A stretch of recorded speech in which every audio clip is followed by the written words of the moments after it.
हिमाचल प्रदेश के निर्माता एवं प्रथम मुख्यमंत्री डॉक्टर यशवंत सिंह परमार की जयंती के अवसर पर मुख्यमंत्री सुखविंदर सिंह सुक्खू ने मंगलवार को शिमला के रिज मैदान स्थित उनकी प्रतिमा पर पुष्पांजलि अर्पित कर श्रद्धांजलि दी। मुख्यमंत्री ने डॉक्टर परमार के प्रदेश निर्माण, विकास और जन कल्याण में दिए गए योगदान को याद करते हुए कहा कि उनके आदर्श आज भी प्रदेश के लिए प्रेरणा स्रोत है। इस अवसर पर मुख्यमंत्री ने कहा कि डॉक्टर परमार ने आधुनिक हिमाचल की मजबूत नींव रखी और प्रदेश को विकास की नई दिशा प्रदान की। उन्होंने कहा कि राज्य सरकार उनके सपनों के अनुरूप हिमाचल के समग्र विकास के लिए कार्य कर रही है। पत्रकारों से बातचीत के दौरान मुख्यमंत्री ने बिहार की बांकीपुर विधानसभा सीट के उपचुनाव में भाजपा की हार को लेकर प्रतिक्रिया दी। उन्होंने कहा कि परिणाम भाजपा के लिए बड़ा झटका है। मुख्यमंत्री ने दावा किया कि बिहार में मुख्यमंत्री पद से नीतीश कुमार के हटने के बाद भाजपा का जनाधार लगातार कमजोर हो रहा है। उन्होंने कहा कि हालिया चुनाव परिणामों में युवाओं का रुझान भी भाजपा के खिलाफ देखने को मिला है।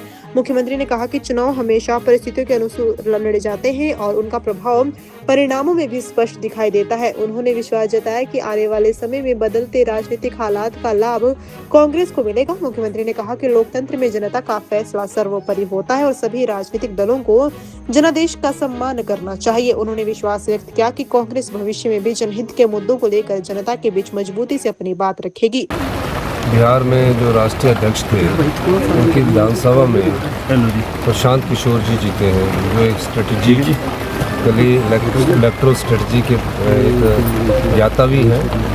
उन्होंने चुनाव लड़ा और जन स्वराज उनकी पार्टी थी। निश्चित रूप से जो राष्ट्रीय अध्यक्ष होते हैं उनके वहाँ से जब कोई चुनाव हारता तो एक बड़ी खबर मिलती है।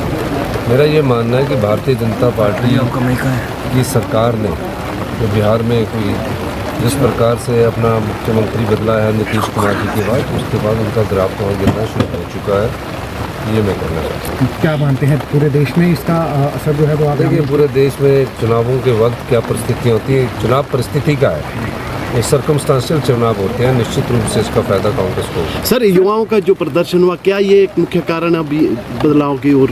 देखिए, युवाओं के प्रदर्शन का अधिकार है और युवाओं प्रदर्शन करते रहते हैं। जब उन्हें कोई गलत नीति नजर आती है तो वो प्रदर्शन करते हैं, अच्छी बात है। परमार जी की 120वीं जयंती पर हम डॉक्टर यशवंत सिंह परमार जी को याद करते हैं, इस उद्देश्य के साथ कि हिमाचल बनाने में उनका महत्वपूर्ण योगदान रहा है, हिमाचल को बचाने में महत्वपूर्ण योगदान रहा है।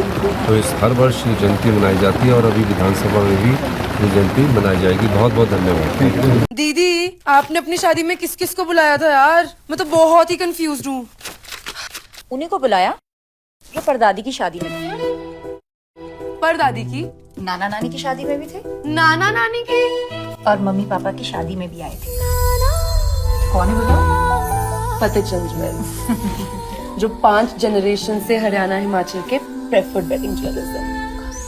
और अब उनके नए डिजाइन्स, वही शादी वाली फैलावट, 30% कम वेट पे, गर्दन पे भी बोझ नहीं और तेरी पॉकेट पे भी नहीं।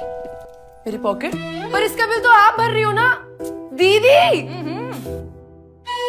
अब छोटी को ज्वेलरी रुबीना दिलाएंगी या कोई और, ये फैसला बाद में होगा, मगर वेडिंग ज्वेलरी 121 सालों से फैसला एक ही है। Fatehchand jewellers, preferred wedding jewelers since 1904.